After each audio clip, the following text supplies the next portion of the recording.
स्वागत है आपका बी न्यूज नेशन में। मैं हूं आबिद हुसैन शेख। गरीबों की दुकानें पालिका के निशाने पर, फिर वही अतिक्रमण के नाम पर कार्रवाई। रास्तों के व्यापारियों को फिर लाया गया रास्ते पर, फिर वही रोना, वही पुकार, वही गुहार। क्यों इनका कोई खास समाधान नहीं ढूंढा जाता? रोजाना रोजी रोटी के जुगाड़ के संघर्ष में जूझते इन व्यापारियों को कब मिलेगा ठिकाना? पालिका टैक्स भी वसूलती है, पहले परमिशन भी देती है, फिर अचानक से रोजी का यह जरिया छीनती है। यही आरोप लगाया व्यापारियों ने। बीजापुर के मीनाक्षी चौक में अचानक से आए महानगर पालिका अधिकारियों ने अवैध तरीके से बनाए गए दुकानों को हटाया। बताया जा रहा है कि इन दुकानदारों को पहले ही नोटिस दी गई थी, मगर फिर भी कुछ दुकानदारों ने पालिका अधिकारियों को रोकने के लिए अपनी जान की बाजी तक लगा दी, मगर अधिकारी कहां किसकी सुनते हैं।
ನಾವೇನು ಯಾರು ತಗೊಂಡು ಹೋಗೋದಿಲ್ಲ. ಮುನ್ಸಿಪಾಲಿಟಿ ಹೋಯ್ತೀನಿ ಬಿಡ್ಬೇಕಾದ್ರೆ ರೊಕ್ಕ ತುಂಬಿಕೊಂಡು ಕೊಡ್ತಿರ್ಲಿ ಅಂತ ಗೊತ್ತದ. ಅದೇ ನಾ ಬ್ಯಾಡ್ರಪ್ಪ, ಅದೇ ರೌಂಡ್ ಐತಿ ಟಮ್ ಒಯ್ದು ಹೋಗಿದ್ದಾನ್ರಿ ಮನೆ ಮುಂದೆ ಬ್ಯಾಡ ಹಾಕಿನಿ. ಹೊಡಿತೀರಿ ಹೊಡಿರಿ, ನಾ ಜೀವ ಹೊಡಿತೀರಿ. ಆದ್ರ ದುಡ್ಡು ಸಂಪಾದನೆ ಮಾಡಿದ್ದಾರೆ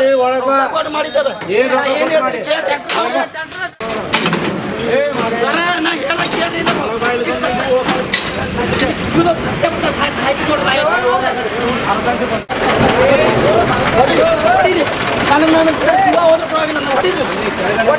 ನೋಡ್ರಿ ಮುಂದೆ ಹೋಗ್ಲಿ ಇಲ್ಲ ಅಂದ್ರೆ ಸಾಕಾಗ್ಯದ ಬರ್ರಿ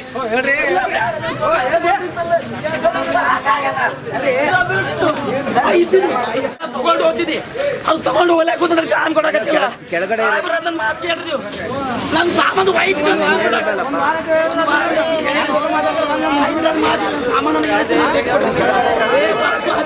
बरोबर बोल नहीं होता।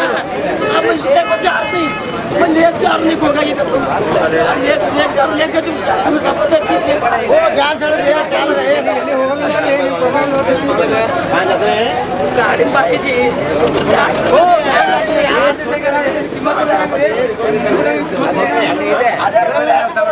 अरे पी तो बाहर गया 2000 रुपए पूरे पर रही मुझे नहीं होता मरेगा अगर तुम्हें बोल रहा हूँ। अब डंडा मलिक बोलूँ खाली लेक जा तू लेक जाते जब बाहर ले रहा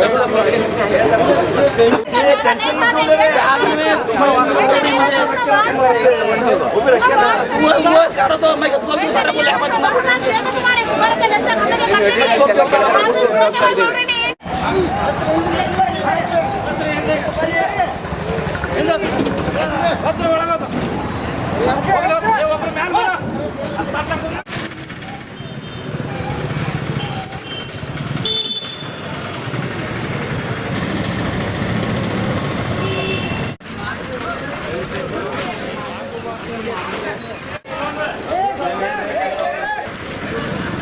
और खबरों के लिए देखते रहिए B news nation. B news nation के लेटेस्ट न्यूज़ों को अपने मोबाइल में देखने के लिए यूट्यूब में बी न्यूज नेशन के चैनल के सब्सक्राइब आइकॉन को दबाएं और फिर बेल आइकॉन को दबाने पर आप लेटेस्ट न्यूज़ों को देख सकते हैं।